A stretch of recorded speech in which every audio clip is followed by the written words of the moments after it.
Hello friends, welcome back to my channel.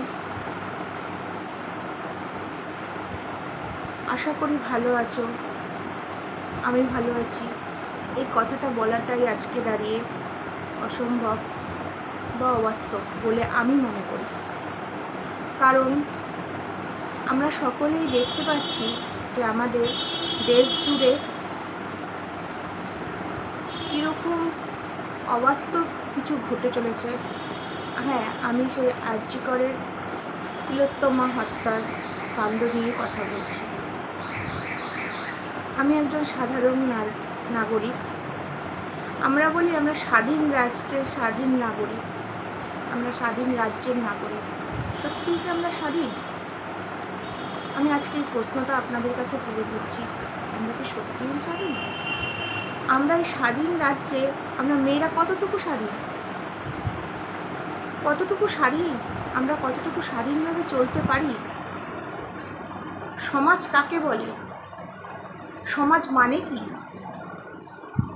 এই প্রশ্নগুলো কি আজকে উঠে আসছে না? সমাজে কারা থাকে? কিছু পুরুষ থাকে, কিছু নারী থাকে, আর তৃতীয় লিঙ্গের কিছু ব্যক্তি থাকে। আচ্ছা বলুন তো, একটা নারী আর একটা পুরুষ যদি স্বাধীনভাবে থাকতে পারে, একটা নারী কেন থাকতে পারবে না? নারীর স্বাধীনতা কোথায় গেল? কি করে নারীরা ভালো থাকবে?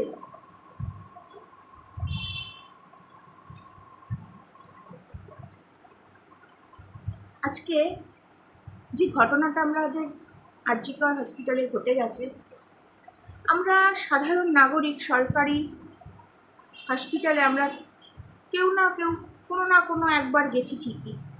কিছু না কিছু আমাদের চোখে ভুল ত্রুটি ধরা পড়েছে। তাদের পরিষেবায়, ডিসিপ্লিনে, সব দিক দিয়েই ধরা পড়েছে। আমার ভিডিওতে কমেন্টে যদি কোনো ভুল ত্রুটি থাকে নিজ গুণে ক্ষমা করে দেবেন, আগে থেকে দিয়েছি। তেমনি আমিও একজন সাধারণ নাগরিক, আমিও গেছি, আমারও ভুল ত্রুটি চোখে পড়েছে। কিন্তু আজকে আমরা ভগবানের পরে ডাক্তারদেরকে ভগবানের স্থান দিয়ে থাকি। রাত বিরেত মানুষের শরীর কখন ভালো হবে, কখন খারাপ থাকবে, কখন বিপদে পড়বে কেউ বলা যায় না। আমরা যদি রাত্রিরে ডক্টর না পাই, আর ডক্টররা যদি সার্ভিস দিতে ভয় পায়, এইসব মানে কি বলবো, কোনো ভাষা আসছে না। যে ভাষাটা ইউজ করব সে ভাষাটাকে মনে হয় অপমান করা হচ্ছে আমার কাছে, সেজন্য কোনো ভাষা আসছে না। অমানুষ বলা যায়। এই অমানুষগুলোর জন্য ডক্টররা কী করে পরিষেবা দেবে? সাধারণ মানুষ কী করে পরিষেবা পাবে? কী করে পরিষেবা পাবে? সবার কি ক্ষমতা আছে প্রাইভেটে গিয়ে লক্ষ লক্ষ হাজার হাজার টাকা খরচা করে এসে স্বাস্থ্য ব্যবস্থা দিয়ে নেওয়া, পরিষেবা নেওয়া ক্ষমতা আছে? নেই। সরকারি হাসপাতাল এর জন্য, সাধারণ জনতাদের জন্য। তাহলে সেখানে যদি ডক্টররা সেফ না থাকে, আর আমাদের সরকার যদি তাদেরকে সেফ না করতে পারে, তাদের সিকিউরিটি না দিতে পারে, তাহলে এরকম দরকার নেই।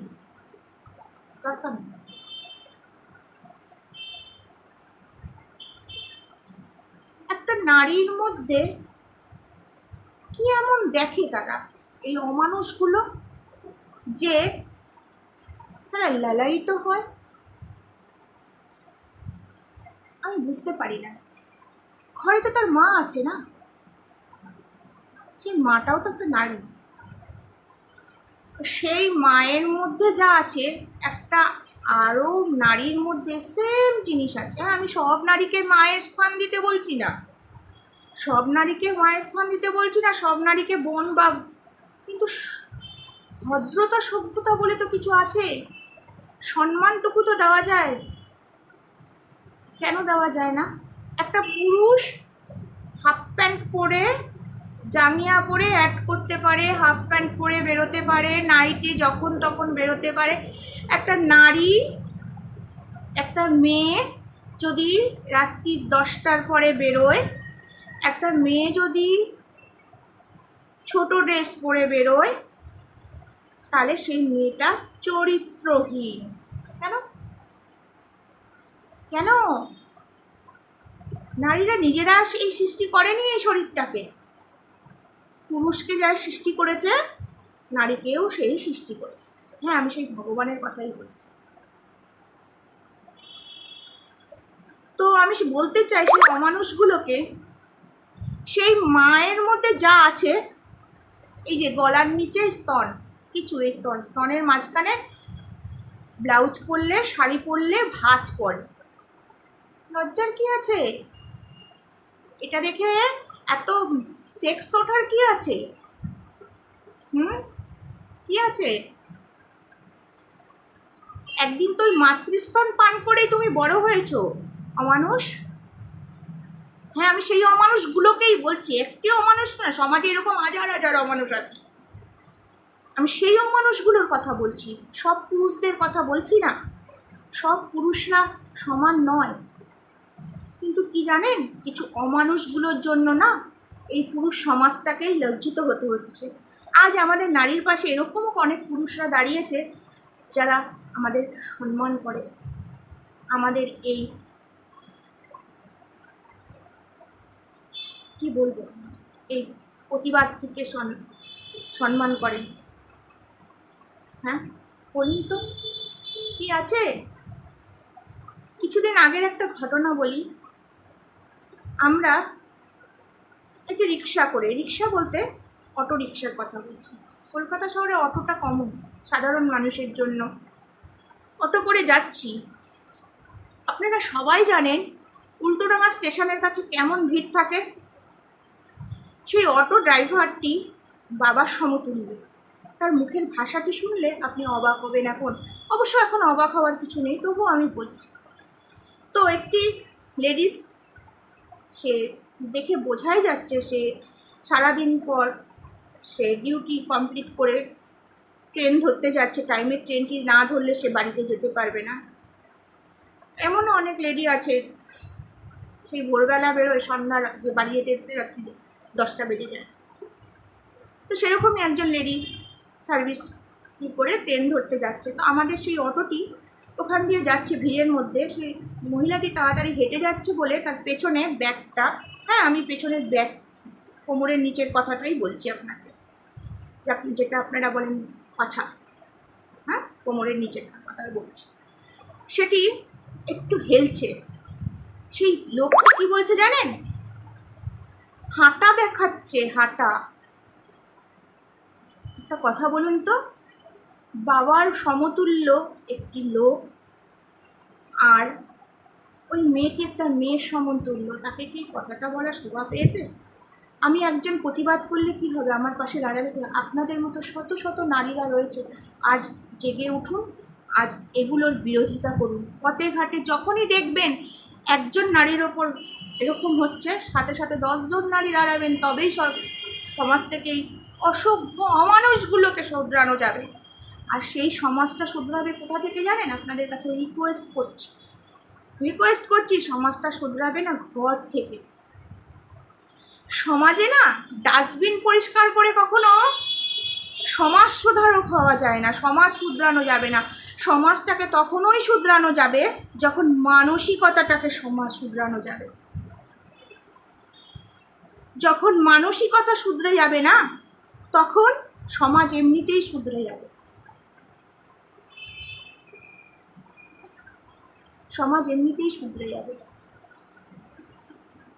কেন একটা ছেলে একটা মেয়ের ব্রা বেরিয়ে থাকলে বলে পইতে বেরিয়ে রয়েছে?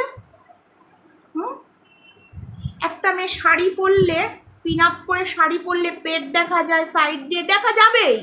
যত সাবধানে যতভাবে শাড়ি পরলে দেখা যাবে, বা সাইড দিয়ে পাশ দেখা যাবেই। কেন বলা হয় হাতে হ্যান্ডেল ধরলে, বাসে হ্যান্ডেল তুলে ধরলে দেখা যাবেই? বলা হয় কেন হেডলাইট বেরিয়ে রয়েছে? কেন?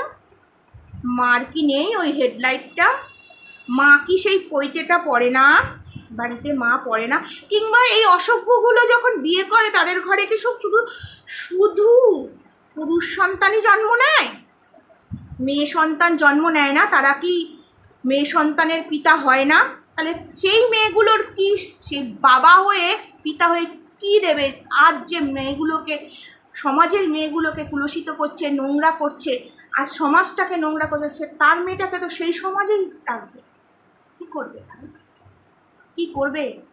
আজ খুব খারাপ লাগছে যে আজকে আমাদের পশ্চিমবঙ্গে এরকম একটা জায়গায়, শ্যামবাজারের আরজিকরের মতো হসপিটালে একটি মেয়ে নাইট ডিউটি করতে এসে, একটি ডক্টর নাইট ডিউটি করতে এসে তাকে এরকমভাবে প্রাণটা হারাতে হলো। আজ আমি সব নারীদেরকে একত্রে বলছি, আজ 14ই আগস্ট, সবাই নামুন রাস্তায়, সবাই নামুন। হয়তো সবার পক্ষে সমান হবে না, কিন্তু সবার পাশে থাকুন। আর একটা কথা আমি আপনাদের কাছে বলছি, সবার আগে না, যেমন ঘরের সমাজ, ঘরের থেকে তারপরে না এই সোশ্যাল মিডিয়াটাকে একটু শুধরে দিন। এই সোশ্যাল মিডিয়ায় না কিছু অসভ্য লোকরা থাকে, অসভ্য কিছু কন্টেন্ট আসে, যার জন্য না একজন রেপিস্ট হয়তো বন্ধ করে, রেপ করে, তারপর তাদের থেকেও না খারাপ এই যে এই সোশ্যাল মিডিয়ায় কন্টেন্ট ছাড়ে যারা, দয়া করে এই সোশ্যাল মিডিয়াটাকেও শুধরে দেওয়া আমাদেরই কাজ, এটাও আমাদের মধ্যেই পড়ে। তাই আপনাদের কাছে নিবেদন, আপনারা এগিয়ে যান, পাশে আছি, পাশে থাকবো। আমাদেরও স্বাধীনভাবে বাঁচার অধিকার আছে।